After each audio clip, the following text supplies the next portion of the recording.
Association. जिंदाबाद जिंदाबाद OBC Students Association. जिंदाबाद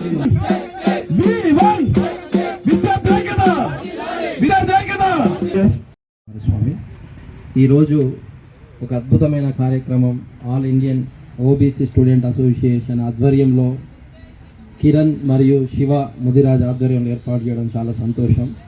ఈరోజు ముఖ్యంగా కులగణన అంశం అనేది మనిషికి ఊపిరి ఎలాంటిదో అంత కీలకమైన పాత్ర పోషిస్తుంటుంది.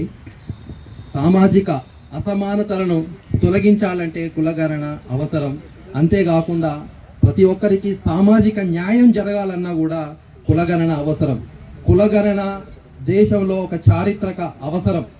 అంతేకాదు మనం దశాబ్దాలుగా చూసుకున్నట్లయితే కులగణన అంశం కావచ్చు మరియు జనాభా దామాషా ప్రకారం రిజర్వేషన్లు పెంపు అనే రెండు జాతీయ అంశాలపైన బీసీ కుల సంఘాలు కావచ్చు కులాలు అనేక దశాబ్దాలుగా పోరాటం చేస్తున్నప్పటికీ ఈరోజు కేంద్ర ప్రభుత్వం పట్టించుకున్న పరిస్థితి లేదు. దీనికి ఒకసారి మనందరం అర్థం చేసుకోవాల్సిన అవసరం ఉంది. పోరాటాల గడ్డ తెలంగాణ గడ్డ, అందులో ఉద్యమాలకు ఊపిరి పోసింది విశ్వవిద్యాలయాల విద్యార్థులు, విశ్వవిద్యాలయాలు. అలాంటిది ఆ విద్యాలయంలో ఒక విద్యాలయమైన హైదరాబాద్ సెంట్రల్ యూనివర్సిటీ సాక్షిగా ఆ గేటు ముందట ఈరోజు ఒక జాతీయ ఉద్యమం మొదలు కావాల్సిన సందర్భం ఏర్పడ్డదని తెలియజేస్తున్నాను.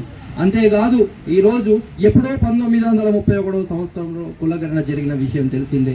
అప్పట్లోనే 54% ఉంది. ఇప్పుడు ఎంతో పెరిగిన విషయం తెలిసిందే.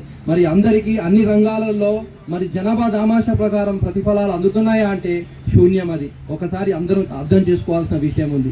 అంతేకాదు ఈరోజు అడవులలోకి వెళ్ళినా కూడా పిల్లులు, కుక్కలు, నక్కలు, జంతువులకు కూడా స్టాటిస్టిక్స్ లెక్కలు ఉన్నాయి. మరి బీసీలకు ఎందుకు లేవు? మేము పశువుల కంటే దారుణమా? ఎందుకు గుర్తిస్తలేరు? ఒకసారి మనం దీన్ని సీరియస్గా పరిష్కరించుకోవాల్సిన అవసరం ఉన్నది.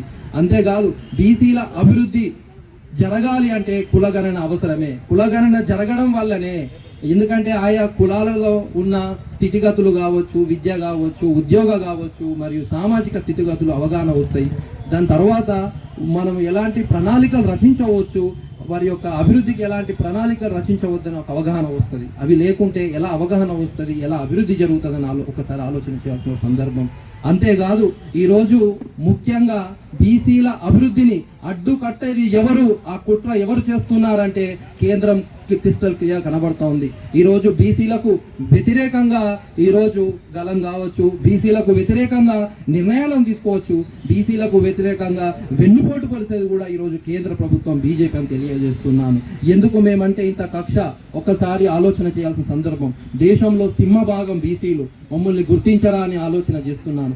ఈరోజు ఇక నుంచి ఒక జాతీయోద్యమము, అంతేకాకుండా ఈరోజు ఐఏఎస్ ఆఫీసర్గా రిటైర్డ్ చిరంజీవులు గారు సార్, మరి ఇంకోసారి కూడా ఉన్నారు.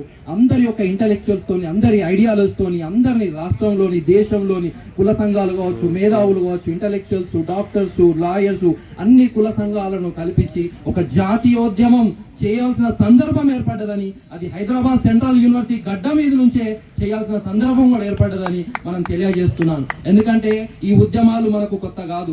ఆ రోజు స్వాతంత్ర ఉద్యమం తెలుసు, తెలంగాణ ఉద్యమంలో కూడా మన హక్కులను మనం ఎలా పోరాడి సాధించుకోవాల్సిన ఆ రూట్ కూడా మనకు తెలుసు.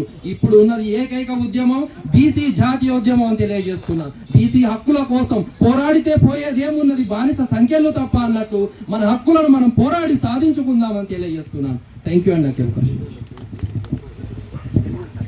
నాకు